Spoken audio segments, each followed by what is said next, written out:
So I bet you're saying, who are those two hunks sitting in your living room, Paula? Well, I'm real excited about today's interview because when Michael and I married, when we first married, I said, Michael, is there anything that you wanted to do that you have not been able to do yet? And he said, yes, Paula, it is. I want to be a part of the Hemingway Look-Alike Contest down in Florida. There's a lot of good things going on about them. Do you remember telling me that, Michael? Yeah, I do. And I said, well, what did I say? So let's do it. We gonna do it. So We're gonna do it. So today we're sitting here with my papa, Hemingway Papa, and next to Papa, we are sitting next to a wannabe, right, Paul? Well, so they all keep trying to get me to grow a beard. I was gonna say, where's your beard? But I've been hanging out watching this contest for about 30 some years. And in the last... Oh, you're what? You're 31 or 32? Yeah, I'll be 33 Yeah. on my 59th birthday. And I had a restaurant, catty corner to Sloppy Joe's. So we were always tight with Sloppy Joe's, and we enjoyed it. And it brought a lot of things into the community every year. You had a front row seat. Yeah, I mean, we got to see every year, and we used to have a little scorecard. We all bet who we thought could win when it come down to the final, because and the whole thing. And about 12 years ago, I got out of the restaurant business. As you know, it is a battlefield sometimes. Hardest way to make a living in the whole entire world. It is, and I learned way back in culinary school, I learned how to distill. And so through the years, in summertime, Key West in the summertime used to be nothing with tourism. So you would leave. Right. I'd be in South America and doing jobs down there. And, we might have done a little bit of distilling down there, made a little something out of things down there. So it kind of stayed in my blood. And 12 years ago, I said, what has not been done in Key West? Because in Key West, everything's been done. I mean, we really do have such an amazing... Even things that shouldn't have been done, right? Well, and that brought part of it, hence the name of my company, Key West Legal Rum, because... Oh, this is legal. Yeah, this is legal, and people do the same thing. I love that they say, what's the name of your business? I say, Key West Legal Rum, and they have a laugh. In Key West? And I said, yeah, because I think everything's illegal in Key West, which it's not illegal, we just get away with it. Oh, okay. That's what I like to say. So... when I opened up the distillery, we saw that they were doing the Hemingway Look-Alike. How can I participate? And my girlfriend at the time, now being my wife, Pretty Crystal. Yes, Pretty Crystal. Exactly. I'm not stupid. I might be ugly, but I'm not stupid. I tell you. So. We were talking about it, and Sloppy Joe's, I can just tell you their commitment to community. They said, to get your product in Sloppy Joe's is impossible. And they came to me and said, Paul, we want to put your rum in our our place. And I said, holy cow, I was calling people. I was like, I got in Sloppy Joe's. And I said, I got to get a distributor. They said, well, you'll probably have 10 by the end of the day once they find out they want you. So I said I really want to do something with them, but I don't know what to show my appreciation. Right. I said, wait a minute, Crystal, because now Crystal's a nurse. And I said, Crystal, did you do the scholarship? Do I remember you saying you did the scholarship? So she won the scholarship twice while she was in nursing school. And the story she told me. Supports. Yep. So the Hemingway Look-Alike Society gives out scholarships to writers and nurses. And now they're even, let's fast forward, we're coming up on year 43. I'm watching them do things in the community it's amazing. But it got her through a very difficult time in nursing school. paying for books and paying for things that are very expensive. They've been doing this for 43 years. Yes. So we were like, we have to do something. What can we do? So Sloppy Joe's gave us permission. I brought one of the bottles here today. This is from the 40th anniversary, which I thought was special because I kind of remember somebody telling me, a buddy of mine telling me that he didn't get a 40, and I might have stashed a few. So I brought one to leave at the house. But so this is the only time once a year that you'll see Sloppy Joe's name on a bottle. And through the Hemingway Look-Alike Society, we do whatever year it is. So this year when it was 40, there was 40 bottles. And we auction them off, and it goes for, one year I walked out. I was so damn nervous. I don't know who was bidding, and they were up to $10,000 for one of the bottles. They were about giving me a heart attack. I walked out. I couldn't take it anymore.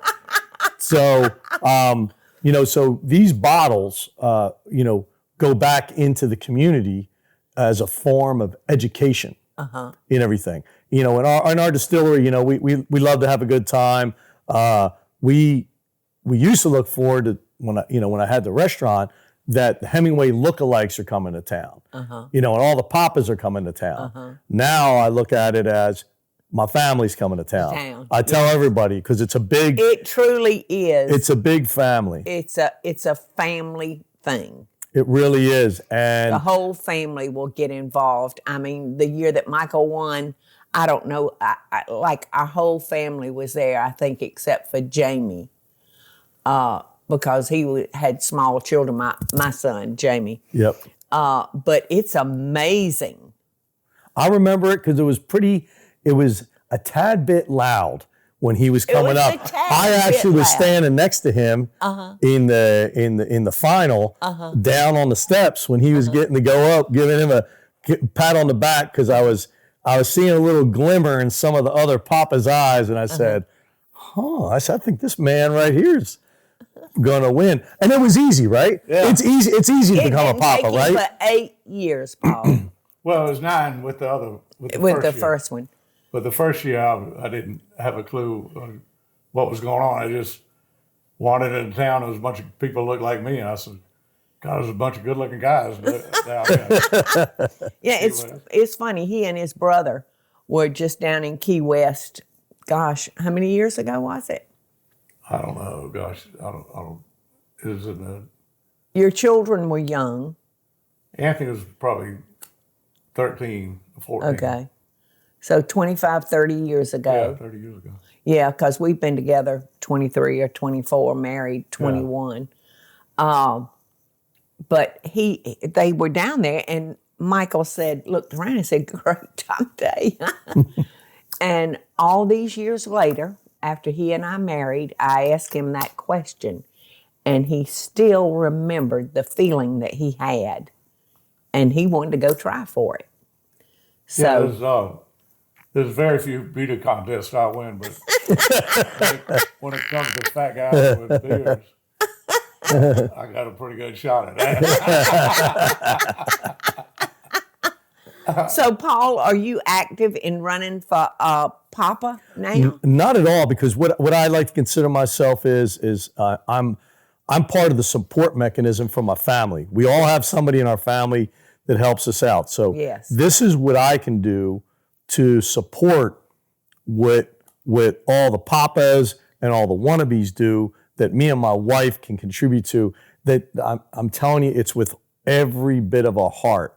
But I want to go over something because, we make it seem like it's so, what he went through and what these wannabes go through to become a papa it's hard. It is it's not, you could have. It's almost like campaigning for office. We had posters and T-shirts and hats and. I had a big old microphone. Yeah, we had big posters and it's just like campaigning. Yeah. And how many people you think you were competing against? Probably about 121 people. I think it was more than that. I think it was about 170. Yeah. And the guy that won the year before me, Richard Philippe. Yep. and we were neck and neck, and gosh, we really had a role in the campaign and the screaming and Yeah. cheering and. Yeah, they had as much support in their crowd as we had in yeah. ours. So you put the two of those together competing, and And he actually rented the Pilar. Oh, that's right. replica. That's right. That's the year he brought it down. And I told him, I said, I would have voted for you. I said, I said, good job. yeah, he did good with that one. He sure did. Yeah, Michael said I can't beat Philippe on that one. But I mean, what people don't get, I think, is now there's possibly a little bit of beverages that go on during that the days of that competition, and there's different events. There's the fishing. There's the yo-yo fishing down there. I love the yo-yo fishing. It is. It's really fun. That. But what people don't think about is it's July. Now, July in Key West, the heat index is around 120 degrees with 100% humidity. And then all of a sudden they tell you, hey, put on the Hemingway sweater and everything. And I've seen a couple guys pass out and pass out because, I mean, you're crammed in with all these sloppy joes is packed. These guys are all lined up, and then they have to go and speak. They only get a certain amount of time to impress the judges. 15 seconds. 15 seconds. 30 seconds you had for your song, right? Did you sing? Oh yes, he sang. I sang 2 or 3 things. Sing one of them short. I did it to the tune. I was like Weird Al. I would pick a tune that everybody knew, and then put my words in. And I would actually come up with them on the way home on the airplane. When we left one year, by the time we got on the plane and got back home, he had the entire song for next year. But one of the songs was to the tune of Beverly Hillbillies, and said, let me tell you a story about a dude named Captain Mike. When he was a youngster, he'd fish, drink, and fight. Then one day he was down there in Key West, ran right up on this Hemingway contest. Old dudes everywhere, pot bellies, gray beards, and hair. I don't think I ever win a beauty contest, but I got a good shot being a pop in Key West. That's awesome. Yeah. That's awesome. I love that. Yeah, he was very different from the other contestants, being willing to. Then I actually wrote a book. Sing. Paula. So the end of the song was, I keep his spirit going. I kind of got his look. You ain't going to believe it, but I even wrote a book. Come on. But I think what. My Delicious Life with Paula Deen. Yeah, that was my book. That was Michael's book. That's a great title. And then what probably won it is a good friend of ours used to give a cheer, a toast, and it was to good ships and wood ships, but my favorite ship is friendship. Oh. So I dock ships, so I use that. I just kind of stretched it, and I said, I thought I was a expert on ships, a professional. Thought I knew everything about ships. There's cargo ships and ro-ro ships and whaling ships and sailing ships. And I just named a bunch of ships.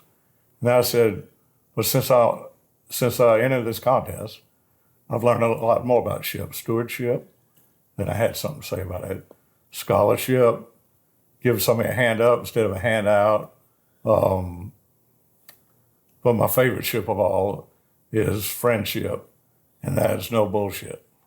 Yeah. No bullshit. And there's no truer words. I've never seen we see a lot of things come through Key West. There's no tighter group of people because it's once a year that you get to compete, but we're all in contact throughout the whole year. Mid-year's coming up soon. Yeah, I was going to say, how does this affect you, Paul, in the community throughout the year?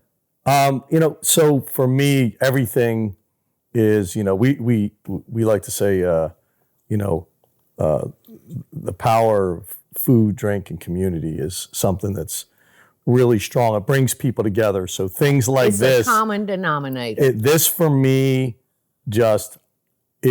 I fit into it like a glove because I love my community, and these guys love our community, and it was like, adding it to something that I could do as part of a community thing every year. And when things have come up, look, we all have times or disasters, and disasters can be this big or that big and everything. There's been a couple times where I've said to the guys, hey, I don't know if this is going on down here, and boom. They're right on They're right on it. And, but you call family when you need, right. when you need, when you're down, you call family. You need help. Absolutely. Paul, I just recently realized that you have been to culinary school. I have not. I graduated, some will come later, from Granny Paul's kitchen, my grandmother's kitchen. And so I was so excited when you agreed to come up and share a recipe with us. Because there's good food in Key West, y'all, without a doubt, is good food.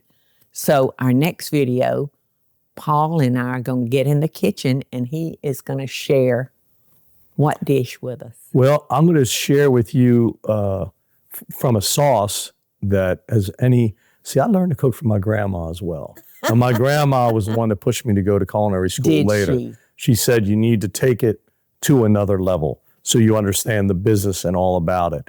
And well, I hate to interrupt you, but that is so wonderful that your grandmother said that. Let me tell you what my grandmother said to me when I told her I was getting in the food business. We were over the phone. I was living here in Savannah. She was still in Albany, Georgia. And I went on and on and on about what I was going to do. And it was just silence. And I said, Grandma, I thought we'd lost connection. She said, have you lost your damn mind, Paula? Paula Ann. Because she and my grandfather was in the food and lodging business. So she knew how hard it was. Yep. Yeah. But good on your grandma. No, and my grandmother, I would watch her cook. We'd have 40, 45 people for Sunday dinner. And I would wake up on Sunday mornings and I'd hear Sunday with Sinatra. And to this day, when I hear Sinatra, I can smell the marinara cooking and the memories. And she would cook for 40 people in the tiniest kitchen you've ever seen and never break a sweat, never yell, never scream like you see all this stuff on TV and everything. Yeah. So she really, she put a passion in me and kind of lit that fire. So I wanted to take it further. So, but one thing I did learn from her, and she used to say about my grandmother and my family's from southern Italy and Sicily, in Syracuse. Okay. And she said, so a good chef is a good thief.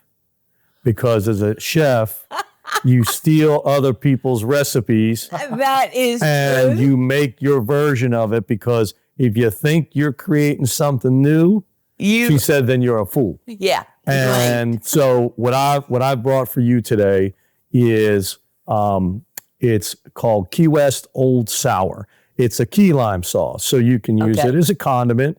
You can cook with it. You're even going to see, I'm going to make you a little surprise for a little later. We do a little quick no-bake key lime pie, but not like you would think. It's not going to be a pie. And so I stole this recipe fair and square. It was taught to me by locals down there, because when I was down there as a young man, on people's tables and on restaurants, there would be a bottle and you'd be, what's that? What's that there? That's my old sour. And everybody bragged, well, mine's 2 years old. Well, I got a 5-year-old. Everybody had a different thing, but it was never really commercially produced. And so I'm going to make you sweet and old sour Key West pink shrimp, which are just, they're a treat. I am so excited, because let me tell you where I feel like I'm the weakest in the kitchen is in sauces.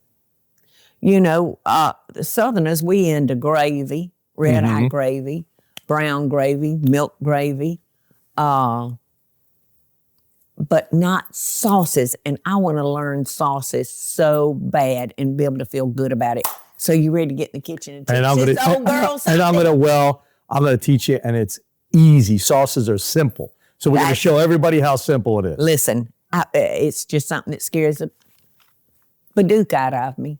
Well, we'll fix that right up. Yay, y'all stay tuned.